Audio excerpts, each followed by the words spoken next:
ഗുരുവിൻ്റെ മൊഴിയിൽ നിന്നൊഴുകും തിരുവചനം ഒരു മനമായി കേൾക്കാം, ഒരുമയോടെ പാടാം, അനുഗ്രഹമായി തീർക്കാം ഈ സുദിനം നമ്മിൽ വചനത്തിൻ കൃപയോടെ മുന്നേറിയിടാം.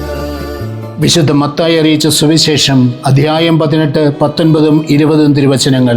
വീണ്ടും ഞാൻ നിങ്ങളോട് പറയുന്നു, ഭൂമിയിൽ നിങ്ങളിൽ 2 പേർ യോജിച്ച് ചോദിക്കുന്ന ഏത് കാര്യവും എൻ്റെ സ്വർഗസ്ഥനായ പിതാവ് നിറവേറ്റിത്തരും. എന്തെന്നാൽ 2 or 3 പേർ എൻ്റെ നാമത്തിൽ ഒരുമിച്ച് കൂടുന്നിടത്ത് അവരുടെ മധ്യേ ഞാനുണ്ടായിരിക്കും. കരുണ്യവാനും സ്നേഹനദിയുമായ ഞങ്ങളുടെ നല്ല തമ്പുരാനെ, ഈ തിരുവചനത്തിൽ പൂർണ്ണമായും വിശ്വസിച്ചുകൊണ്ട് ഞങ്ങളുടെ ദൈനംദിന ജീവിതത്തിന് ആവശ്യമായ എല്ലാ കൃപാവരദാനങ്ങളും അങ്ങയിൽ നിന്ന് ചോദിച്ചു വാങ്ങുവാൻ വേണ്ട കൃപ ഞങ്ങൾക്ക് നൽകി അനുഗ്രഹിക്കണമേ. തളർന്നു പോകുന്ന സ്ഥലങ്ങളിൽ ഞങ്ങളുടെ കുടുംബ പ്രാർത്ഥനകളെ ശക്തിപ്പെടുത്തുവാനും അങ്ങനെ തീഷ്ണതയോടെ ഒരു കുടുംബമായി അങ്ങേ പിൻചെല്ലുവാനും വേണ്ട കൃപ ഞങ്ങൾക്ക് നൽകി അനുഗ്രഹിക്കണമേ.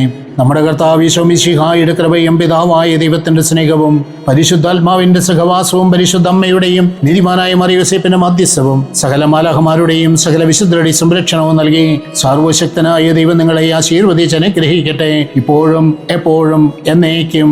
ആമേൻ. കൃപയോടെ മുന്നേറി